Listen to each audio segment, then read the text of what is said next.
Enanteodromia is a principle introduced in the West by psychiatrist Carl Jung.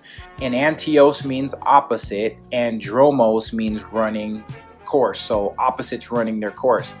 In psychological types, Jung defines enanteodromia as the emergence of the unconscious opposite in course of time. It is similar to the principle of equilibrium in the natural world, in that any extreme is opposed by the system in order to restore balance. When things get to their extreme, they turn into their opposite. Jung adds that this characteristic phenomenon practically always occurs when an extreme one-sided tendency dominates conscious life. In time, an equally powerful counterposition is built up, which first inhibits the conscious performance and subsequently breaks through the conscious control.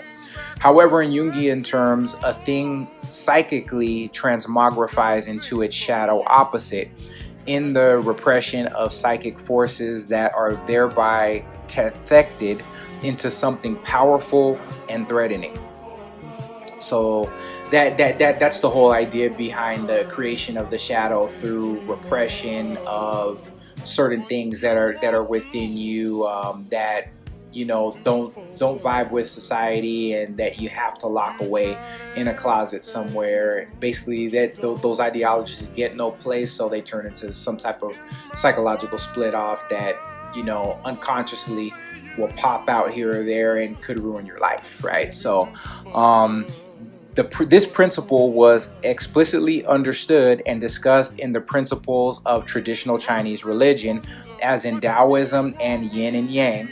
A certain premise of the I Ching is that Yang lines become Yin when they have reached their extreme, and vice versa. So that's enanteodromia right there, right? Nietzsche discusses this idea in several areas of his work. For instance, Human, All Too Human, Aphorisms 1, 2, and 3, and also in Beyond Good and Evil, Aphorism 2.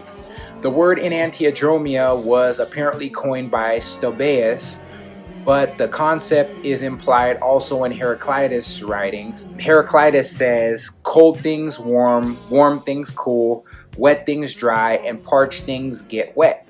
Harmony is reflexive. In these passages and others, the idea of the coincidence of opposites is clearly articulated in Heraclitus' characteristic riddling style, as well as the dynamic motion back and forth between the two, generated especially by opposition and conflict. Jung himself wrote, "Old Heraclitus, who was indeed a very great sage, discovered the most marvelous of all psychological laws," the most marvelous of all of them, okay? The regulative function of opposites. He called it enanteodromia, a running contrariwise, by which he meant that sooner or later everything runs into its opposite.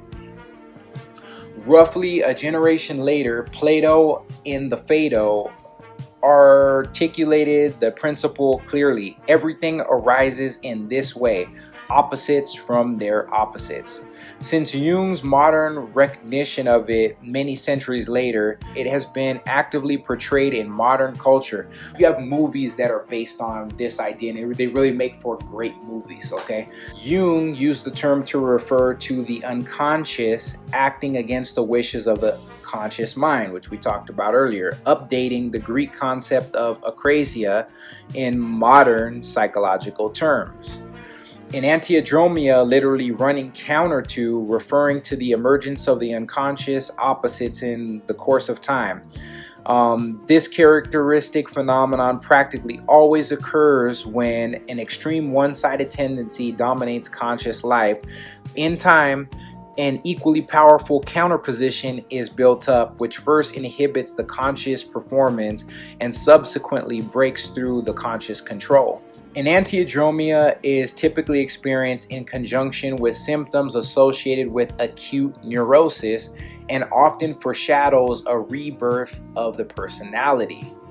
So this is something that totally could resurface the face of your life, and that's why I really felt it was important to talk about Abraxas today on this channel, because we have in Abraxas a master symbol containing all opposites and phenomenon, swallowing all symbols of any type, the idea of abraxas is very, very, very significant to a lot of different schools of thought. It's a meta truth. Okay, Enanteodromia also refers to the process whereby one seeks out and embraces an opposing quality from within, internalizing it in a way that results in individual wholeness. The process is the crux or the cross of Jung's notion called the path of individuation. One must incorporate an opposing archetype into their psyche to obtain a state of internal completion.